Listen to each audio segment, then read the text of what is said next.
The House of the British Parliament, the lower house of the Parliament, has now approved a Brexit Bill, marking a victory for British Prime Minister Theresa May over political opponents and who want a softer approach to leave the European Union. The European Union withdrawal bill has now approved by a 324 to 295 vote in the 650-seat lower house.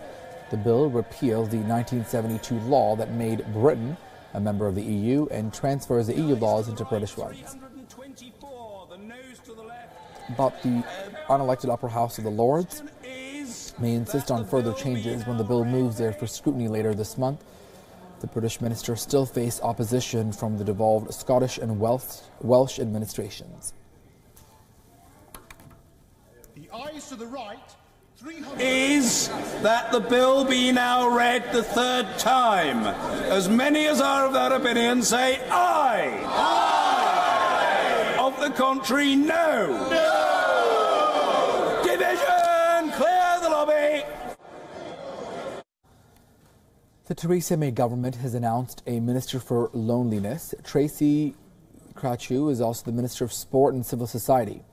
She'll fill the newly elected and created role to lead the UK government's work to tackle a program that's believed to affect 9 million people in the country. The Commission on Loneliness was first set up by late MP Joe Cox, who was killed before the EU referendum by a man who shouted "Britain first" during the attack. A 2017 report has said loneliness was as harmful as health as smoking 15 cigarettes in a day. Well, after her appointment, Crouch has said that she would cross political parties to fulfill her duties in the new role.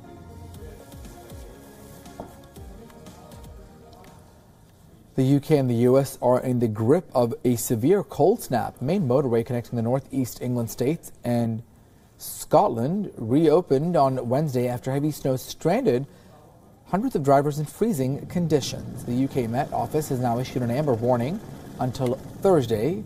More than 200 schools in Scotland were closed by the snow. Meanwhile, the U.S. snow and ice is made for a messy morning commute all the way from Massachusetts through Texas. The storm has delivered snow and sleet throughout the East Coast.